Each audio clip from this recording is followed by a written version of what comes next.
I know you. And you know I know you. You know that I know the real you. You know that I know what kind of malicious and backstabbing operator you are. And you know that when I have something to say about you, it's not a guess. Others know it too. They know that I don't bullshit. They know that I never have. On the other hand, you have a long-running reputation for being a liar and a fraud and a phony. And this recent lying that you've done makes you despicable. Let's get real, man. You didn't reconnect with Randy.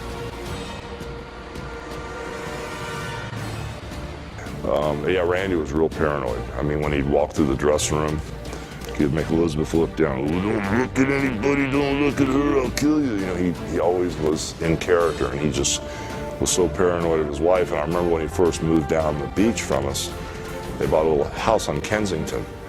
And, you know, it's a beautiful house with a big front door. And all of a sudden, he built a cage around the front door with another locked door.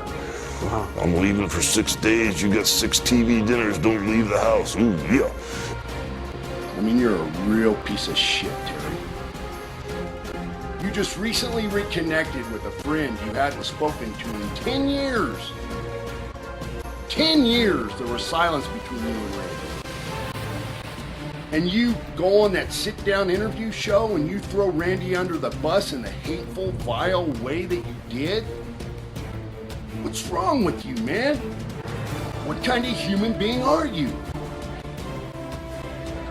I mean, the things that have real value mean nothing to you and your life.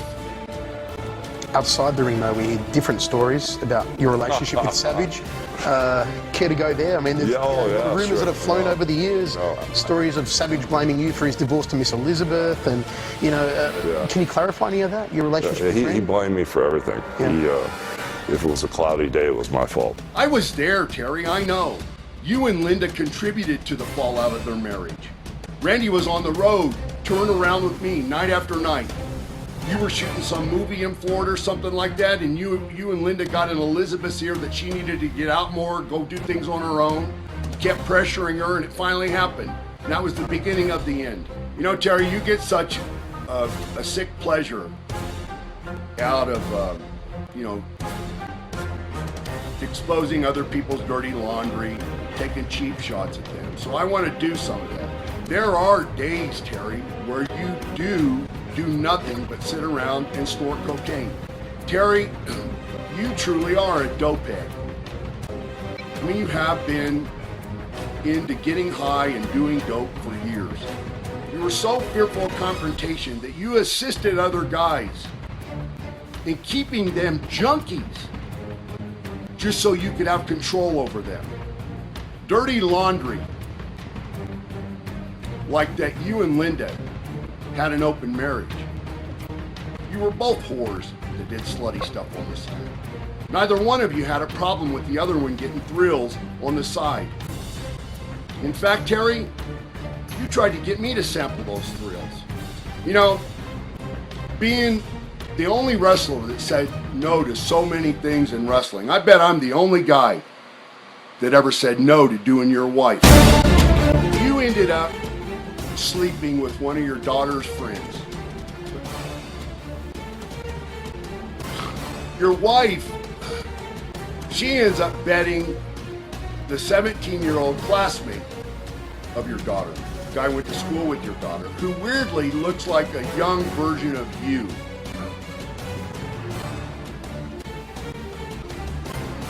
There's nothing more disgraceful than a parent who fails their children.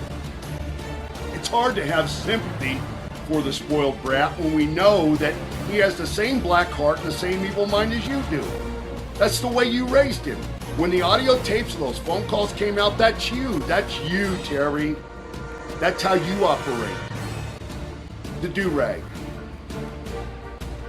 I mean, you're still wearing the do-rag, man. You're almost 60 years old, still doing the gimmick, wearing the 50-cent sunglasses you buy down on Venice Beach by the dozen.